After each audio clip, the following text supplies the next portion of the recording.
Well, in a unanimous decision on Thursday, Cinemark was found not to be at fault in the 2012 Aurora Movie Theater shootings.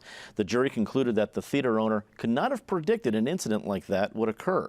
There are more lawsuits filed on the argument of foreseeability that set that yet to be heard will probably be starting to hear in July. Penn, I don't think a whole lot of people thought this was going to go the way of the folks who brought the lawsuit. Do you agree with that? And what do you think the impact this case will have on those future cases? I'm not sure it'll have much impact on the future cases, but I, along with others, it was an unspeakable tragedy. The person who was responsible has been sentenced to, what, 3,000 years in prison, something like that, and will never see the light of freedom, nor should he. But I don't think the movie theater was responsible or culpable in this. And this lawsuit, in many ways, I understand the grief, I understand the tragedy, I understand the desire to get some sort of compensation for, sense of justice for the families beyond the incarceration of the criminal who did this. But I worry about the message this sends to businesses in terms of, you know, do you have to be a fortune teller? Do you have to have a crystal ball? How can you foresee, even in this arena, which movie is likely to generate some lunatic showing up and misbehaving versus another one? I could argue that certain Disney movies or others have enough violent themes that it might generate some kid doing something bizarre. I think it's just too unforeseeable. I don't want to live in an America where you have armed security everywhere you go in public. That is equally frightening, and we'll talk about, I'm sure, concealed carry again another day in terms of whether, you know, merchants should be able to exclude people who bring concealed weapons on the premises. So I think this is the right result by the jury. I think most people agree with that. And I know it's not particularly cathartic for the victims and the families of the victims, but I think this is the right result from a legal point of view. And from a societal point of view, we just can't hold every merchant responsible for every, what I think, unforeseeable opportunity it might give someone to misbehave badly. Justine, out here in the West, I think we have kind of a little more sense of independence and independent responsibility.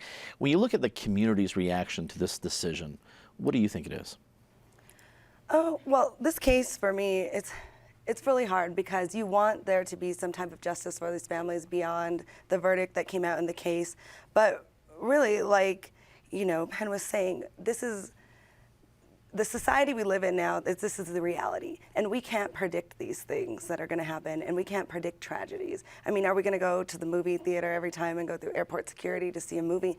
Is that really the world we want to live in? And so I agree with the judgment in the case, but I think it really opens up a lot of questions of how we're going to move forward as a society and how we're going to address these type of issues, especially with having freedoms in the West and being able to feel safe at a movie theater. Mm-hmm. Patty, does this decision damper the future efforts we're probably going to see surrounding this case?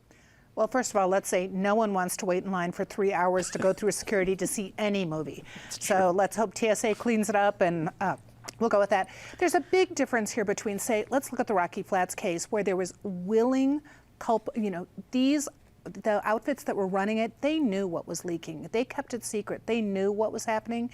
In the case of this movie company, Cinemark, there is no way they could have known what was happening. And everyone's right. We wish we could find an answer to something so horrific. We wish we could find an explanation so that we could stop it in the future.